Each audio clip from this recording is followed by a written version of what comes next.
In this video, I'll be doing something I've wanted to do for ages and kayak camping on one of the best freshwater paddles in New South Wales. I'll walk you through my camping setup and we'll explore Ganguddy. So come along and join me for the adventure.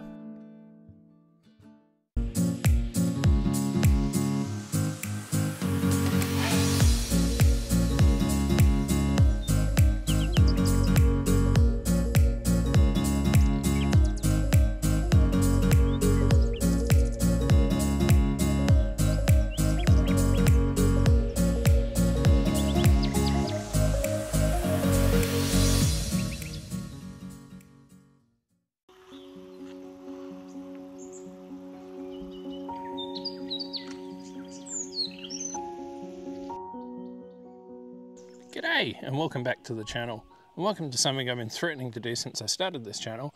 We're finally out kayak camping.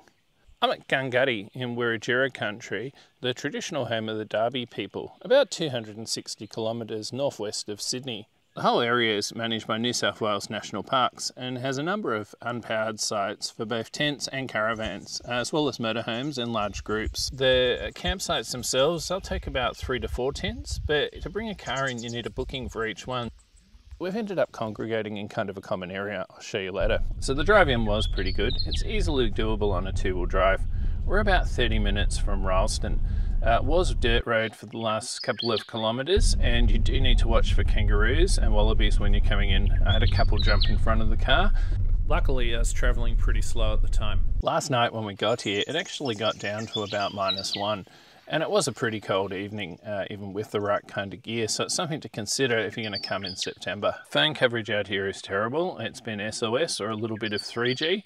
There's plenty of wildlife around. The little bird behind me at the moment and the fairy wrens have been all over the place. Last night we got visited by a bunch of possums. The possums are very tame and will come right onto the table with you to steal food. So don't feed them and do your best to try and keep them away. Right, I'm going to go see what's happening at camp. We did have a pretty slow morning, but after a little bit of organising, everybody was ready to get on the water. Ganguddy is the traditional name for the area, but it's also known as Dunn's Swamp. The plan was to launch at the campsite I've been filming at. From there we'd go downstream to the Weir, and once we're done there we'd make our way up to find the top of the river. The whole trip was going to be somewhere in the range of 5 to 10 kilometres. Okay, this is Dunn's Swamp. The launch to the Weir is about 2 kilometres each way. Haven't been in Tippy for months. I call it Tippy, it's an Azul Corsair. And the problem with it is it's a very thin boat, very fast. I'm probably a bit tall for it, the cockpit's very short as well. But look, it's beautiful when you're in it. We're getting into the pretty part of Dunn's Swamp. It's really weird to call this place a swamp, hey? I guess technically it is. But it's certainly not what comes to mind for me when I picture a swamp. These rocks, I guess, are what they call the pagodas. You see them right around this area. I'm going to go and do the pagoda walk later. But you can get a feel for how cool the place is. How's the audio? This is my first time actually using the road for a video. I normally use the lavalier mic with it so I can stick it in a plastic bag. I figured that's probably safe today.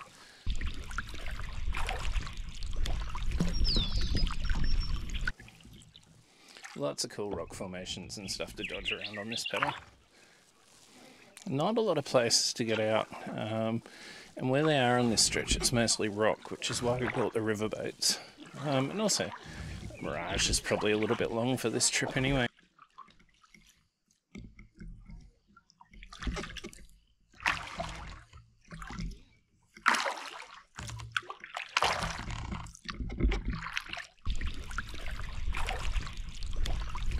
All these cool little rocks in the middle of the stream to cut between.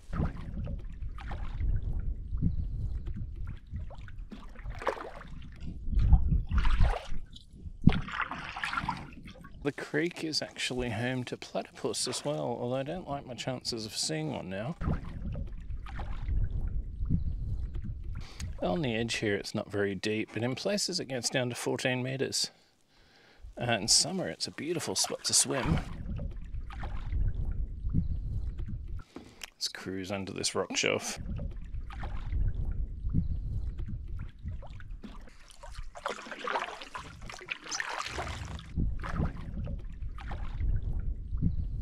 And another advantage of this paddle is it's freshwater. It's a bit of a rare treat in Sydney to get a freshwater paddle. Pretty much everything's saltwater and mostly involves Harbour or Hawkesbury. I think that's where we're going this afternoon, the Pagoda Trail. There's a pretty good view from up there apparently as the sun sets.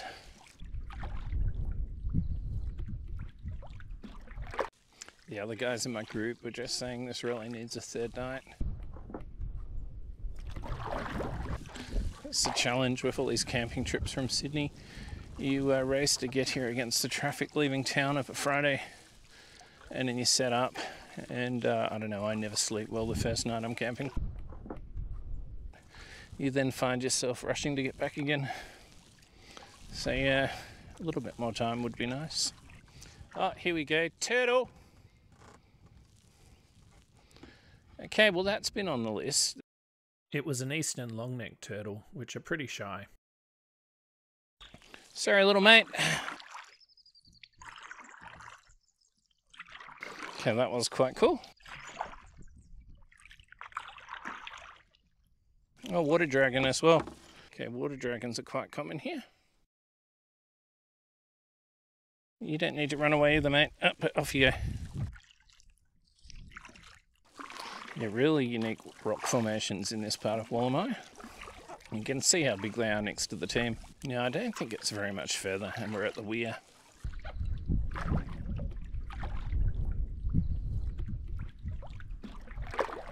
Okay, here's our first indicator of danger, which means we're getting close to the Weir wall.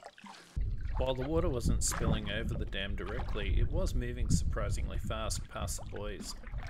As you get down towards these buoys, there is actually a spot to pull in on the left that'll get you down to the bottom of the Weir wall. I think we might try and do that just to fill a little bit of our day. Okay, Kathy's onto it. Josh and Paul coming in as well. So I'm going to get in there and get a spot before it gets too full. He's 6 foot away. Haven't even touched the bottom yet. You can see the marker buoys here that stop you from getting too close to the dam wall. From there it's a little bit of a scramble along until you get closer to the Weir itself, where you join into the path that comes around from the campsite.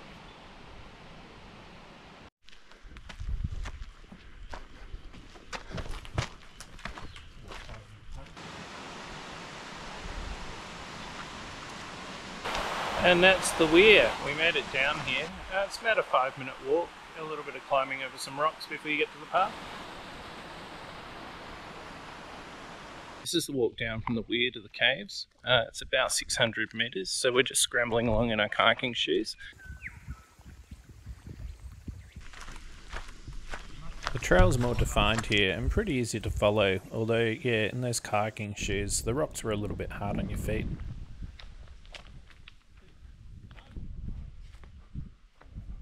And here we are at Long Cave. There's a fair bit of artwork on the walls here. We had a discussion as to how much of it was indigenous and how much had been added later. From the campsite, it's about a 3-kilometre walk, and it is well worth doing if you're staying at Ganguddy. Does anyone know if these handprints are indigenous? Let me know in the comments below. Of course, with a trek like this, you've then got to get back to the kayaks.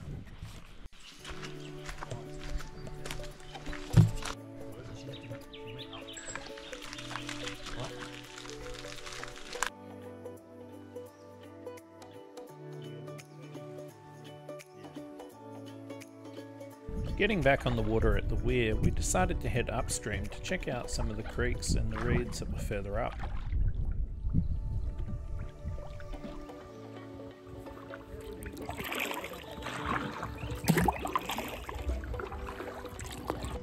I was really blown away with these rock formations and how deep the water was right up to them.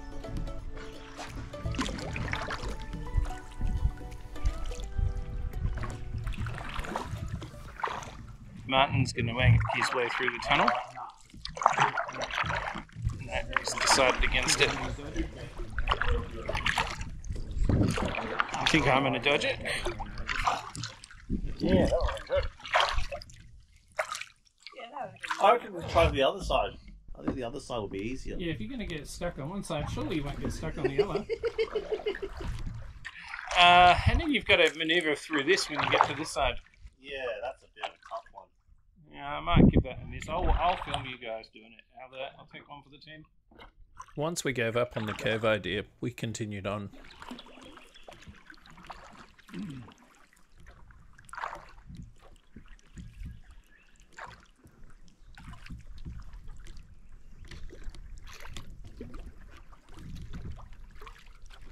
The rock formations here are just amazing. It's so cool to see them.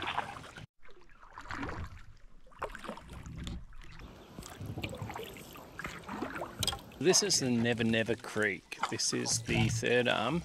The second arm wasn't much to speak of. It really goes back to the road in. I think I saw it driving in last night.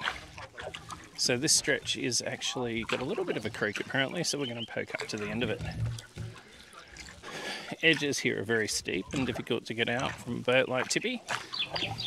It's pretty cool though. Ha, check this one out. What an overhang. That's sensational.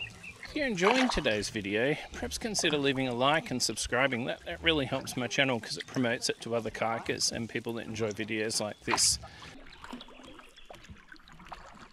Here's a cave. That's so cool.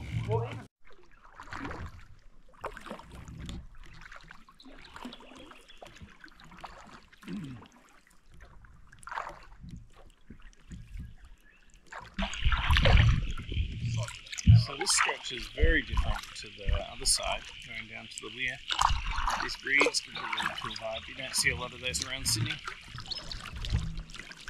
This was actually the Kudgerong River. I thought it was the Never Never Creek, but that's actually a little offshoot that doesn't go very far. That's pretty cool. That's it. Having got as far as we could up the Kudgerong, it was time to head back to the campsite for lunch.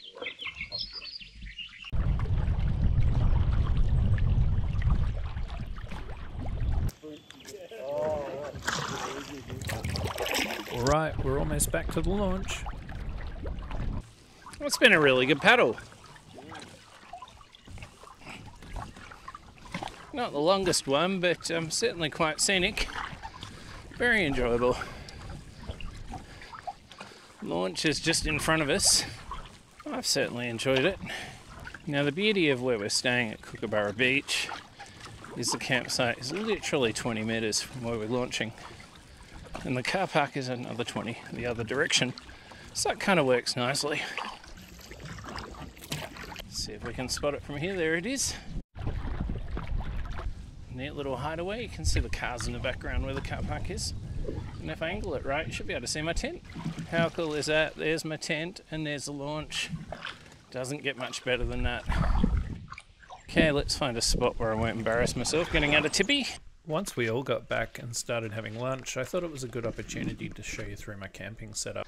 The tent I've got is the Grasshopper 3. It's a Black Wolf tent and it's an ultralight design. Now look, it's really good for headroom for someone like me that's quite tall, and you've got two vestibules on either side that give you ample space for extra storage outside the tent. In terms of a sleeping mattress, I'm just using a generic one from AliExpress. It's probably the next thing I want to upgrade. This is also a double one, and I find that's really good because as I roll over during the night, I'm not coming straight off the sleeping mat. Now in terms of the sleeping bag, it's a Cedar Summit Ascent 2. It's a down sleeping bag and it's rated to -10. Inside the sleeping bag, I'm using a sleeping bag liner. This one's a generic one from Kmart. In terms of a pillow, I've actually gone all out and brought my pillow from home, which is one of the advantages of having extra space on a trip like this. And because it is meant to be -1, I've got a synthetic sleeping bag I've had for years. This one's rated to -15 as well, and I'm just using it as a quilt to throw over the top of my sleeping bag. So yeah, overall, not a bad setup. One neat feature on the Grasshopper is this system they've got here at the top. You can see it allows you to take the door, which is a teardrop and comes right up to the top, and get it right out of the way. You can see here as well how close the campsite is to the cars.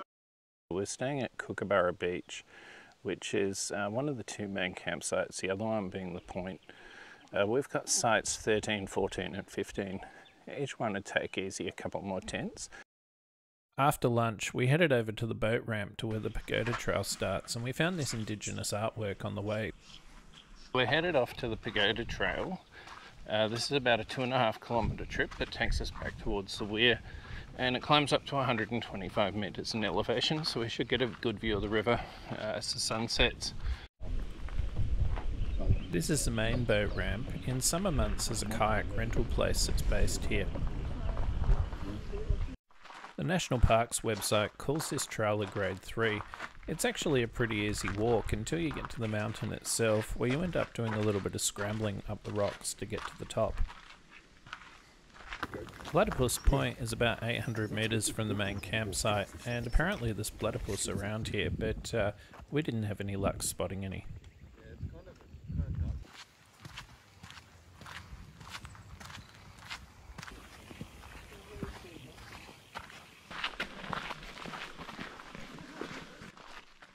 As we climbed up the Pagoda Trail, I realised how high the mountains were and how deep some of those crevasses were in between them. We made it to the top of Pagoda Trail. It looks pretty good. It's also worth noting this was the only place we found with any mobile phone coverage while we were camping out here. You can actually traverse across several of the mountain tops. Each one gets a little cooler than the last. While I'd hiked up the trail with the group, each of us took a moment to reflect on what a great trip it had been so far. And then, as the shadows started to get longer, it was time to start to make our way back down the hill before night fell.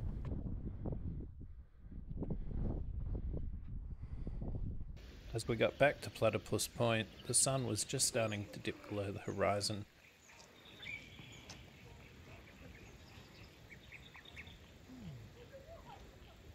How do I go about summing up my trip to Ganguddy?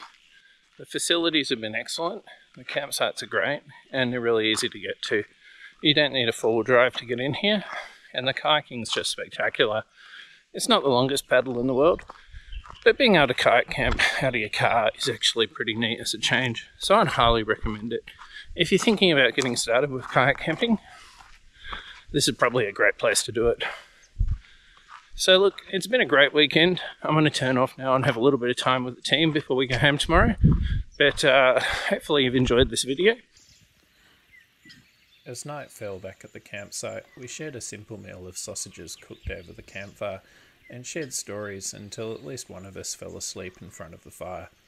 After that, it was off to bed before we got up early to go home the next day.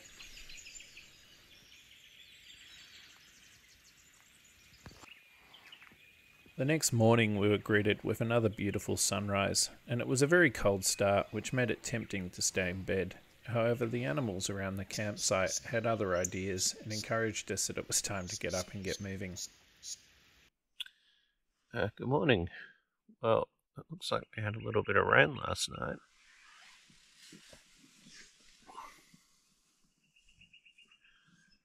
Yeah, that wasn't something I was expecting to test this weekend, but it's good to know that the Grasshopper is pretty waterproof. I'm going to get up and get started shortly and see about packing up to head home. With the car packed, I headed back to civilization, dodging another kangaroo on the way out, and reflecting on what a great trip it had been.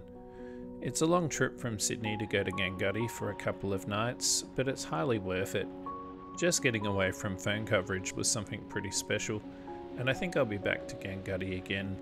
Thanks for watching this week's video. I'll see you next time.